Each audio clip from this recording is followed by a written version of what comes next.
Welcome to AgriBytes, a moment in agriculture. My name's Cody Maxwell, Fannin County Extension Agent for Agriculture and Natural Resources with Texas A&M AgriLife Extension Service. We've approached the middle of October, and a topic that's on many cattlemen's minds at this time, especially those in the cow-calf sector, is the topic of weaning calves.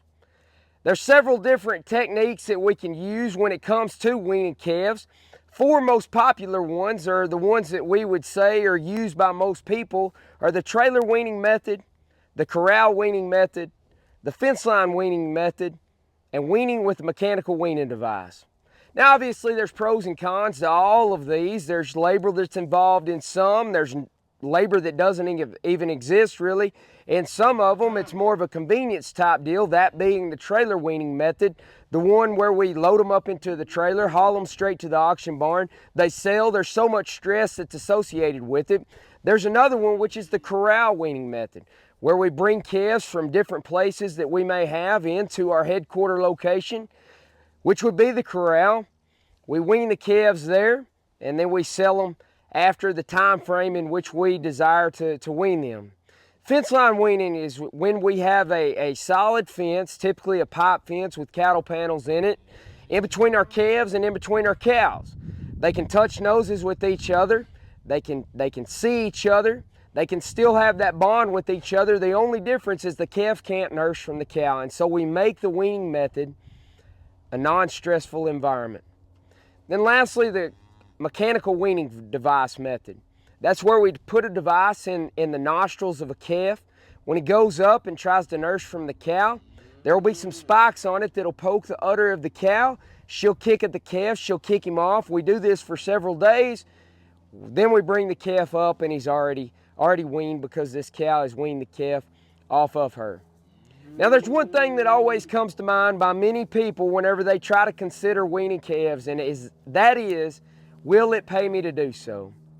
Well, what's typically industry accepted now is 60 days of a calf being weaned or preconditioned from when it's weaned off its mama to when it moves to the next phase in the industry, which would typically be the stocker or the feedlot operator after the cow-calf operator.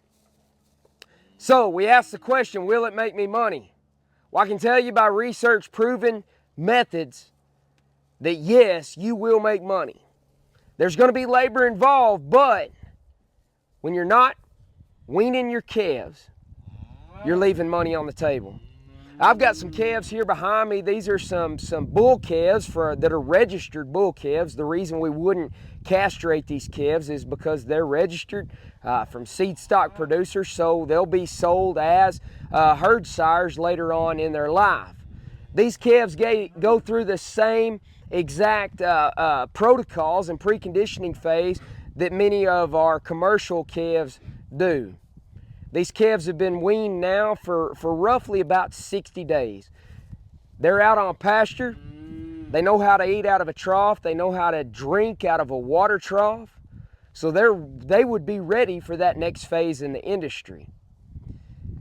Thank you for tuning in to this week's episode of AgriBytes. If you have any questions on weaning calves, I invite you to give me a phone call, 903-583-7453, or send me an email that you'll see at the end of our screen here on the screen. Again, Cody Maxwell, Fannin County Extension Agent for Agriculture and Natural Resources with Texas A&M AgriLife Extension. Thank you for tuning in to this week's episode of AgriBytes.